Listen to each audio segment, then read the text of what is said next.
Good morning. I would like to first thank the organizers for giving me the opportunity to speak this morning.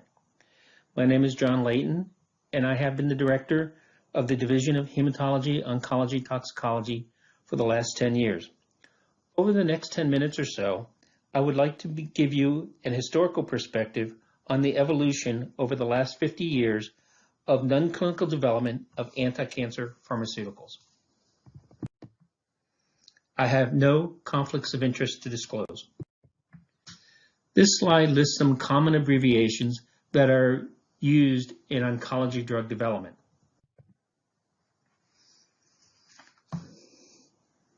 On this slide are a couple of milestones for oncology drug development. One highlight is the signing of the National Cancer Institute, the NCCI Act 50 years ago. This act gave the NCI a bypass budget where a separate budget, independent of other institutes of the National Institutes of Health, could be submitted. Another consequence of the act was that alone of all the 28 institute directors, the director of the National Cancer Institute, along with the director of the NIH, are the only directors appointed by the president in requiring Senate confirmation. This slide shows some of the nonclinical evaluation that was developed by the NCI. In 1973, PreIND and colleagues of the Laboratory of Toxicology at the National Cancer Institute described protocols to be used to support first-in-human clinical trials. The protocols are fairly detailed, and a summary of the basic study design are provided on the next slide. The toxic dose low was introduced and defined by PreIND and colleagues as a dose that produces alterations in hematologic, chemical, clinical, or morphological changes. Doubling this dose would not result in lethality. PreIND and colleagues described 4 possible outcomes of a toxicological evaluation: that the anticipated toxicologic effect may show up in humans, the expected effect may show up at a higher or lower dose, the toxic effect may show up at a different order than in animals, and the toxic effect may not show up in humans at all. It is the job of the toxicologist to assess which of these possibilities is the most likely outcome. The NCI Toxicology program, as it was in the 1970s, is described on this slide. It is a basic set of preclinical studies conducted by the National Cancer Institute. At that time, the NCI was the principal developer of drugs for the treatment of patients with cancer. There was little commercial interest in developing anti-cancer drugs, as just about all drugs at the time were cytotoxic drugs, difficult to manufacture, and thought to be unprofitable.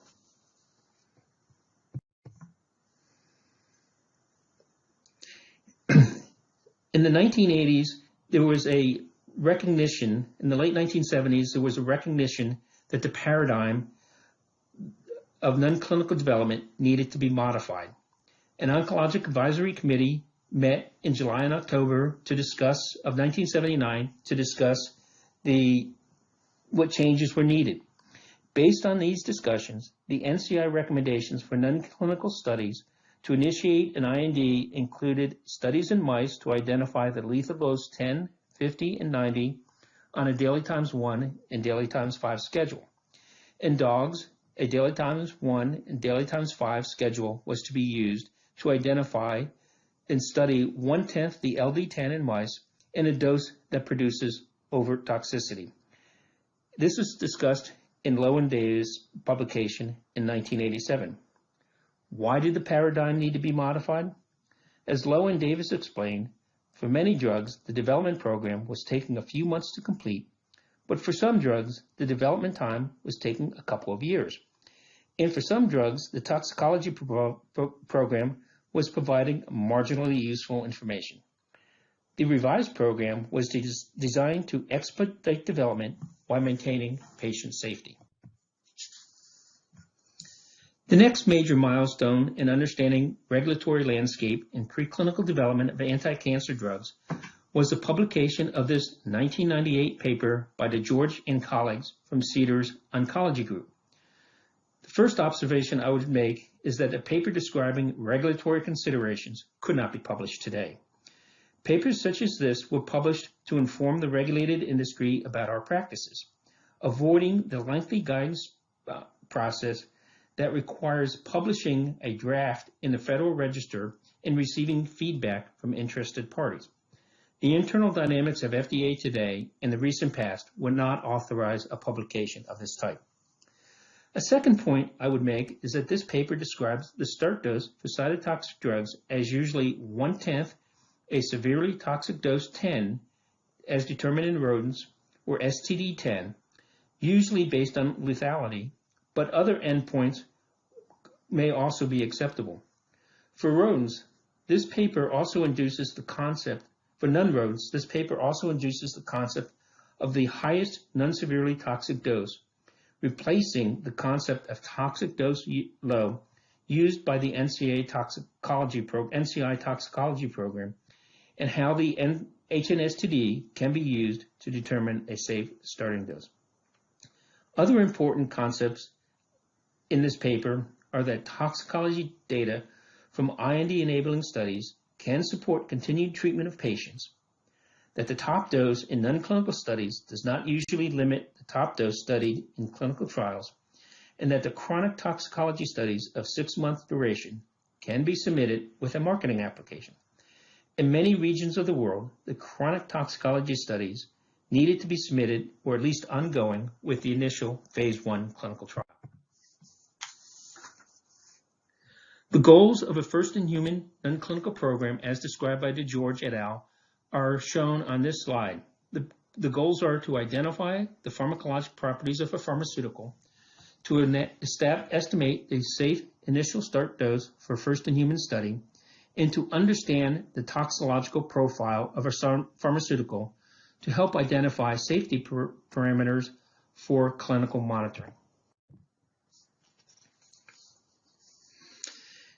In 2002, the Non-Clinical Oncology group at CDER initiated discussions to turn the DeGeorge paper into an FDA guidance. The EU had a guidance on the development of cytotoxic drugs, and Japan was working on a similar guidance as the FDA.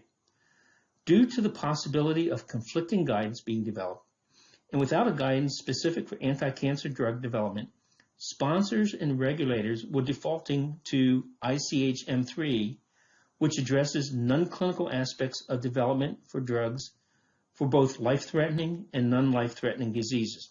This is a much more conservative approach. To address these concerns, the U.S. pharmaceutical industry submitted a proposal to ICH to develop a guidance for anti-cancer drug development that would be applicable to all 3 regions, the European Union, Japan, and the United States. ICH originally started with representatives from the pharmaceutical industry and government regulators from these 3 regions, but has since grown to encompass something like 30 regions and countries. ICH is an international conference of harmonization in order to harmonize drug development for pharmaceuticals. This guidance, the ICES9 guidance, is the result of these deliberations. A major area of harmonization is the need for general toxicology studies. The IND-enabling studies can support early clinical development, and 3-month studies, not 6-month studies, would support pivotal registrational studies. The 6-month studies would no longer be needed in some regions, to initiate a clinical study. Deferring the general toxicology studies till later in development saves resources and reduces animal use. The scope of the guidance covers development of drugs to treat patients with advanced cancer, does not include supportive care drugs, and does not cover studies for healthy volunteers.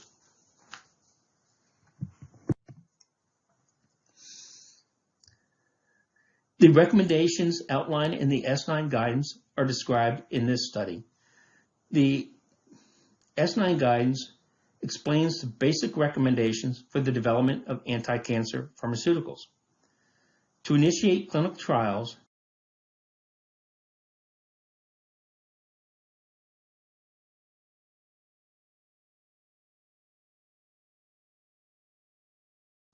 For anti-cancer pharmaceuticals, typically 28-day toxicologies in 2 species are needed.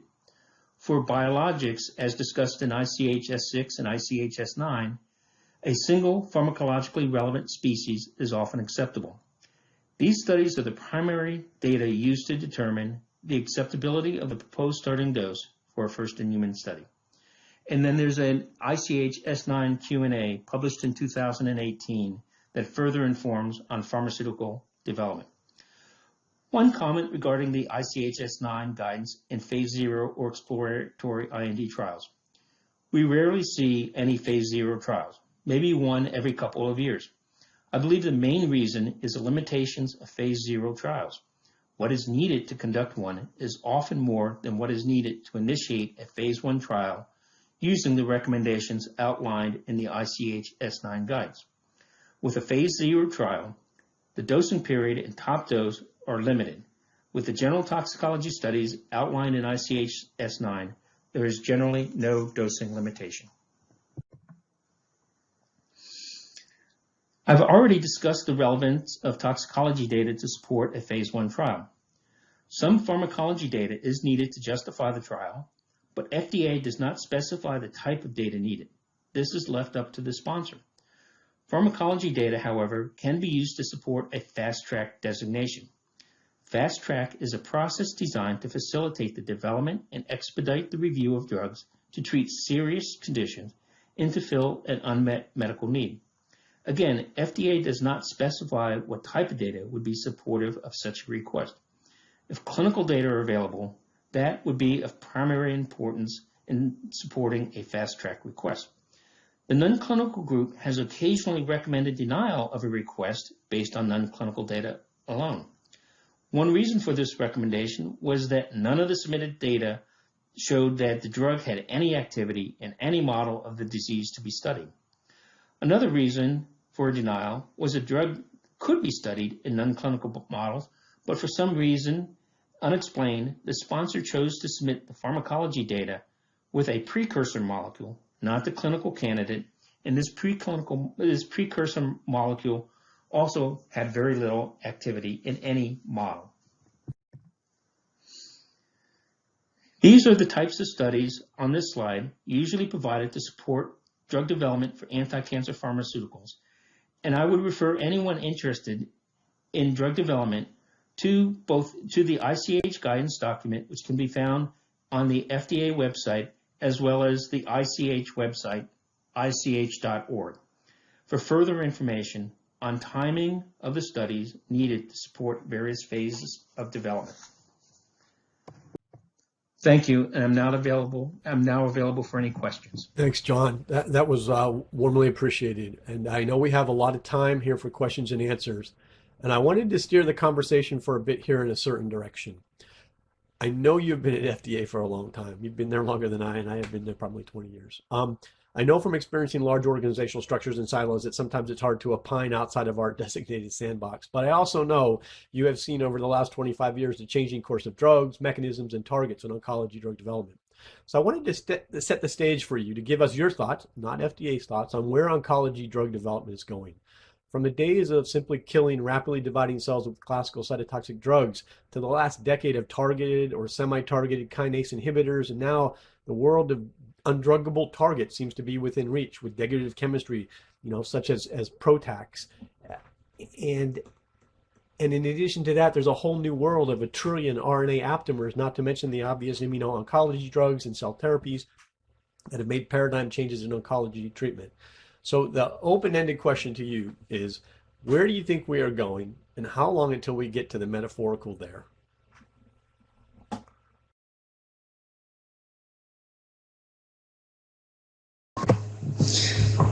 Yeah, thanks, Jeff. That's a $1 million question, I guess.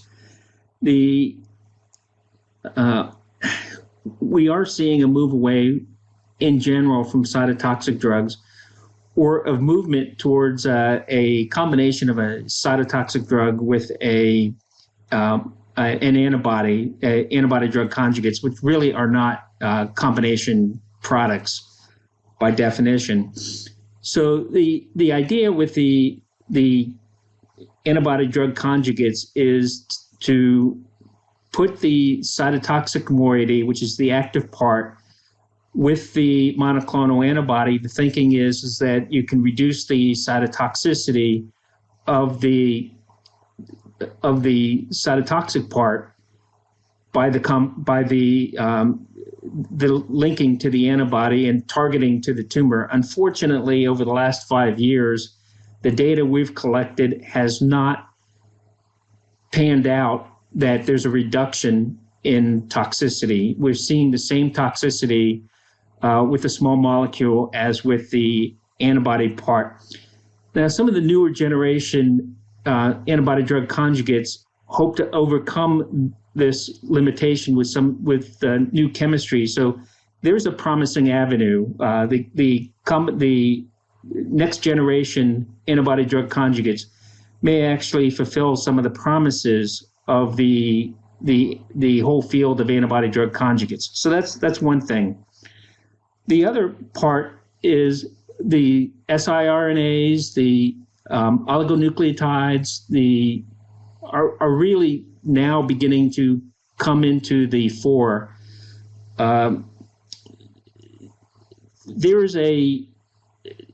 We're seeing a lot of the bispecifics targeting the anti-CD3 as well as another target to really move forward in therapy, as well as trispecific. So there's really a lot of interesting chemistry that is ongoing to bring new therapeutic options to the fore.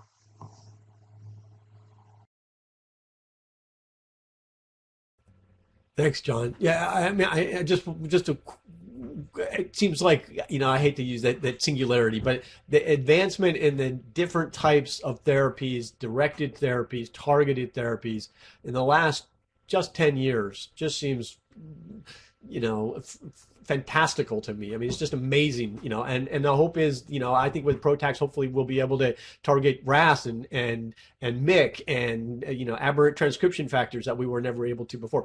Here's another question to you. And I know that you've been pivotal in trying to, shorten the time that takes to get drugs into first in human trials, because that's where we're going to see value, and the expense did reduce the expense to get into first in human trials.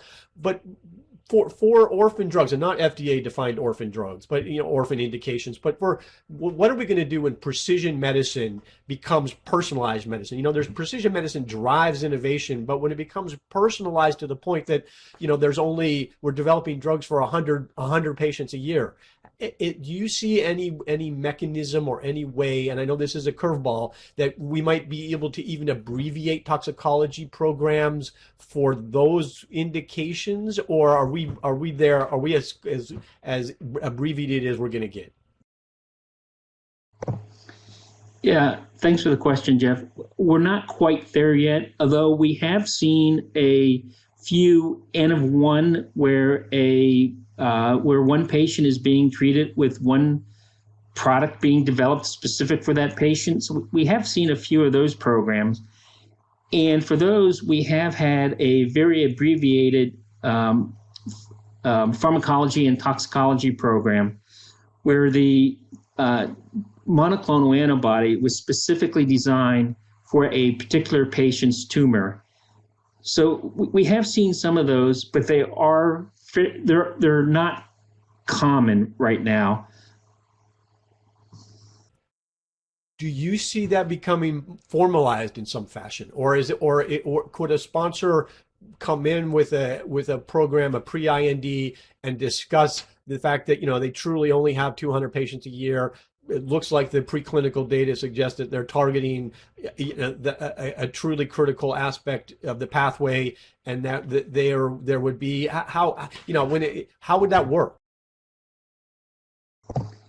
Yeah, for those programs, I would really strongly suggest that anybody who's developing an N of 1 or N of few program come in and talk to us early and often, because this is a program that really requires input from many disciplines, from the clinical, the chemistry, statistics perhaps, I don't know, but it really requires a discussion internally and externally with the sponsors so that we're not doing a lot of stuff that doesn't need to be done. So what I hear is that we're flexible and we're thoughtful and we're going to think about this and try to be helpful. I think that's great. Are there any, I mean, this is a question that comes from the audience and it's general, but are there any aids to help design a toxicology program? You know, when I'm a 3-person company and I'm inundated, like I need a step-by-step algorithm to do this. Where would I go to find that? Yeah, so there's a number of contract laboratories that will assist anyone in helping to design a toxicology program. There's also the Center for Food Safety and Applied Nutrition, CIFSAN, at FDA, has put out a book called the Red Book, and it was named based on the color of the printed copy, Red Book. And you can Google CIFSAN Red Book and come up with it. And they have a number of, basically the entire toxicology development program and specific protocols that one could use in designing a clinical a support program, a toxicology program to support clinical development. And I would maybe go to the CIFSAN Red Book as well as the ICES9 document and put the two together to see what would be needed to support a first-in-human clinical trial. Yeah, thanks, John. Whitney Helms, one of your team leaders, is going to give us a small drugs and biologics toxicology talk later in the I think tomorrow sometime. And I know your experience. I just wonder if you could more globally opine on the changes in drug development and the change. You know, I mean, I know you've done that with regards to the easier guidances to get to first in human, the international cooperation. It sounds like we have mechanisms in place where, for really truly orphan rare patient population indications that the FDA could be thoughtful. Is there any other global initiatives that you would like to help the audience understand that we're trying to promote?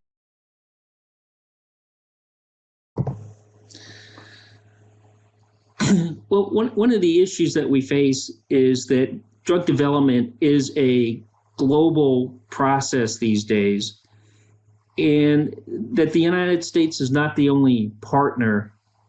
And what we are trying to do is reach out to the other major region, the European Union, and discuss some of the common issues that both regions face so that we're not wasting a lot of time where the EU comes up with one set of advice and we come up with another set of advice. So you're left with doing a lot more just to satisfy both regions. So we are trying to talk through some of our issues. Unfortunately, we do have different ideas about how to approach drug development, and so we don't always reach agreement.